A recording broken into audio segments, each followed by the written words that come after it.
Muito bem, meus irmãos, a paz do Senhor a todos. Estamos aqui mais uma vez para tratar de uma riquíssima lição, a lição de número 9, que traz por título A Sutileza do Movimento dos Desigrejados. Nesta feita, estamos aqui com o cooperador irmão Romário, irmão João Rondon, evangelista da igreja.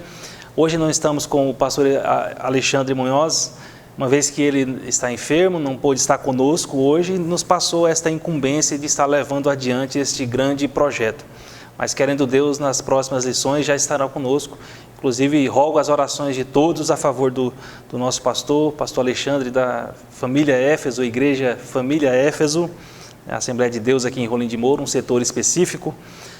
Rogo as orações de todos em favor do servo de Deus para que ele tenha a sua saúde reestabelecida. Amém? Então nós hoje trataremos sobre a sutileza do movimento dos desigrejados, um termo um tanto quanto novo, em voga nos momentos em que vivemos, mas movimentos dessa natureza nós veremos na nossa lição que já aconteceram em outros momentos históricos, outros momentos da história da igreja. E o que seriam esses desigrejados? São pontos que nós abordaremos nesta lição.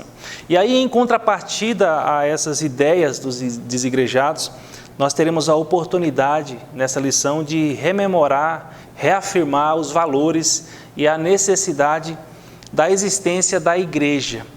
E a existência da igreja em seus dois aspectos. A existência da igreja enquanto organismo vivo, enquanto corpo de Cristo, formada por todos aqueles que aceitaram um dia Cristo como seu único e suficiente Salvador, mas estudaremos também o aspecto da igreja enquanto uma organização. Teremos oportunidade de falar com mais calma no decorrer da lição da igreja enquanto uma organização, e enquanto organização com as suas regras, seus hábitos específicos, tudo para o fim e o propósito de contribuir para o reino de Deus. Nós estudaremos também que esta igreja, enquanto organização, ela pretende cumprir uma missão, ela pretende levar o ID, fomentar o ID de Cristo aqui na terra. Então nós aprenderemos nessa lição que a igreja, enquanto organização, ela não deve ser entendida como um fim em si mesmo.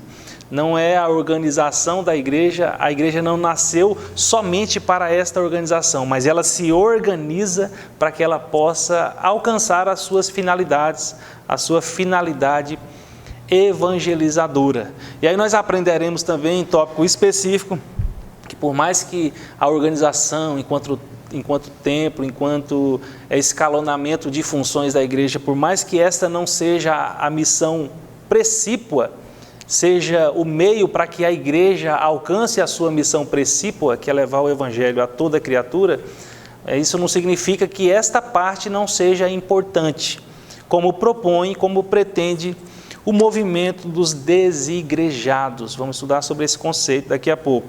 Não, isso não está dizendo isso. Esta parte de organização é extremamente importante. Se eu perguntasse, você pode fazer um exame de consciência, você me diria, certamente, você, meu querido irmão que está nos vendo, possivelmente você teve uma experiência com Cristo a partir da igreja invisível também, mas da igreja visível. Em um dado momento de sua vida, você teve contato com esta igreja visível, enquanto organização, foi em um tempo, participou de uma cruzada evangelística, foi alvo de uma missão evangelística e começou a participar de um grupo. E foi no seio deste grupo, no seio deste povo, que é a igreja de Cristo, que você foi aperfeiçoado e se encontra da forma que está hoje, na presença do nosso Deus.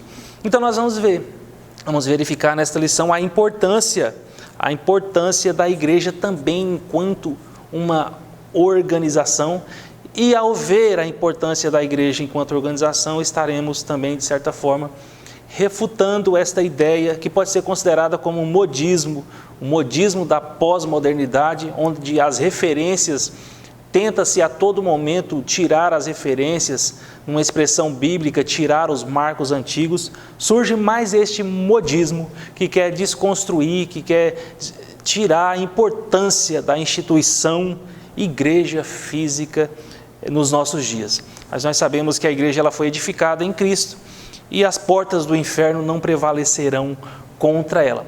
Sobretudo, a nossa lição, ela não tem a pretensão de ser agressiva com ninguém, alguém que se encontra nessa situação de desigrejado. A pretensão maior aqui é orientar que, sim, é necessário congregar. Os templos, não existe proibitivo bíblico para a existência de templos. Os templos são necessários. É lá que nós nos reunimos. Se por um lado, no primeiro século, nós veremos isso na lição, não existia uma orientação primeira para a construção de templos, por umas questões específicas, por outro, não existia também o proibitivo para que isso existisse, como existe nos nossos dias, existe os templos nos nossos dias. Não existe um proibitivo bíblico para com isso. E tudo isso nós veremos em nossa lição, nos tópicos que o comentador, o nosso pastor que desenvolveu esta lição, ele traz para todos nós. O primeiro ponto da lição, como a nossa dinâmica hoje está sendo um pouco diferente por conta da ausência do nosso pastor, Alexandre Munhoz, evangelista, mas que está nos pastoreando ali, eu fiz esta introdução e nós vamos entrar já no primeiro tópico da lição, que fala sobre a visão e prática do movimento dos desigrejados. Como que é a visão e como é a prática desse movimento dos desigrejados? Então, no primeiro momento é dizer, os desigrejados são aquelas pessoas que acreditam que não existe a importância de uma estrutura organizada, uma estrutura sobretudo física da igreja. A igreja é única e puramente a igreja universal de Cristo, o corpo invisível, a igreja orgânica, o corpo orgânico de Cristo. Eles negam a existência ou pelo menos a necessidade de a igreja organizada enquanto estrutura física.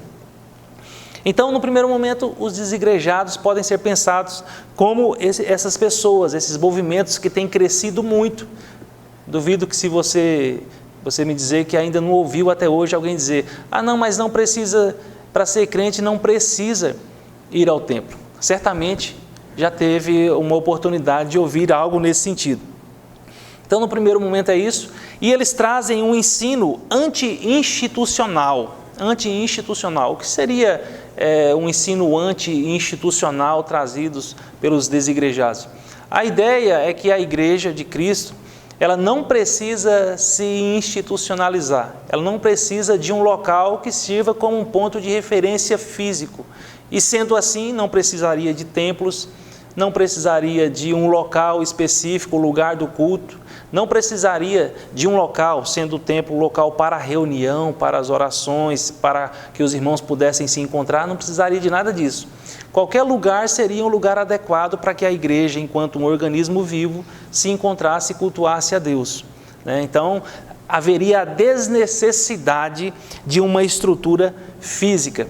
E não é só no sentido de haver a desnecessidade de uma estrutura física, mas, sobretudo, de uma instituição, Porque por mais que alguém negue a necessidade de uma estrutura física, mas sempre os desigrejados também preferem culto no lar, na casa das pessoas, que seria, de certo modo, também uma estrutura física.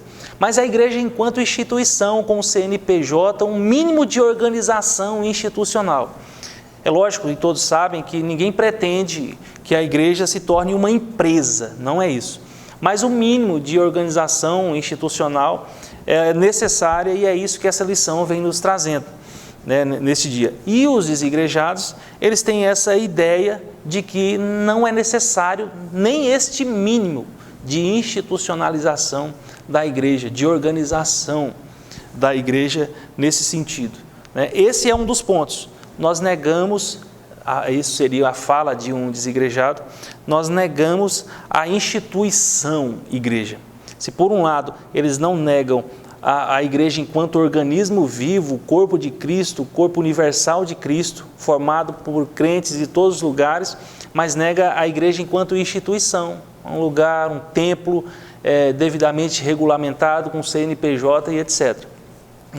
Então, esse é um dos pontos levantados pelos desigrejados. Eles são anti-institucional.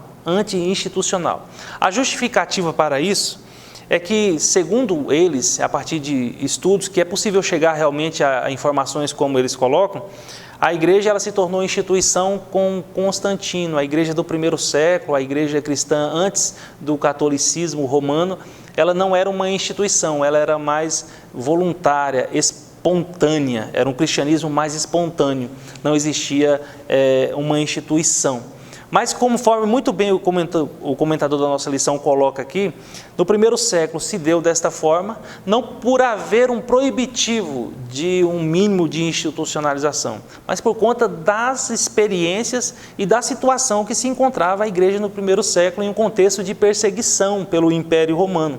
Mas não existe um proibitivo nos textos sagrados que diga que esse mínimo de institucionalização seja proibido, que seja proibido o templo ou algo desta natureza. Então, fazer esta interpretação extensiva é tentar inserir os nossos juízos e valores naquilo que a palavra de Deus não nos disse. Então, é uma extrapolação.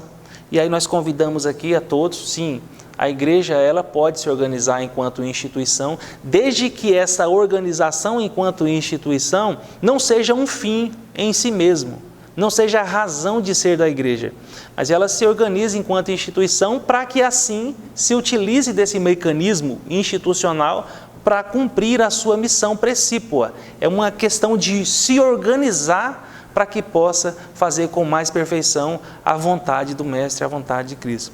Além disso, a visão prática do movimento dos desigrejados, ela pressupõe um ensino anticlerical, em evidente afronta ao que nos ensina a palavra de Deus. Nós sabemos que a estrutura clerical que nós seguimos, Assembleia de Deus, pensada a partir de diáconos, presbíteros, evangelistas e pastores, não foi criada aleatória pela Assembleia de Deus. Isso guarda direta correspondência com o texto bíblico. Paulo, ao desenvolver os ensinos de Cristo e pensando em uma organização, a igreja como um instrumento de Deus organizada para cumprir o ID do Senhor, porque ninguém faz isso sozinho. Paulo escreve falando que nós somos um corpo, nós somos o corpo de Cristo, ele nos ensina nesse sentido. Então, enquanto corpo de Cristo, precisa estar organizada e junta, traçando metas a partir do que o Espírito Santo pensou para nós, orientados pelo Espírito Santo, para que nós possamos cumprir a grande missão. Então, a estrutura pensada por Cristo e desenvolvida pelos apóstolos para a igreja, enquanto estrutura clerical, que é a organização dos membros da igreja, aqueles que trabalham, dos obreiros da igreja, essa não é uma estrutura meramente humana e que pode ser desconstituída ou desconstruída a partir de um pensamento como o dos desigrejados, não. Essa é uma estrutura que partiu da vontade de Deus para que a igreja melhor organizada possa cumprir melhor também a sua missão evangelizadora. Agora nós vamos para um breve intervalo e logo após o cooperador Romário estará desenvolvendo o tópico 2 dessa rica lição.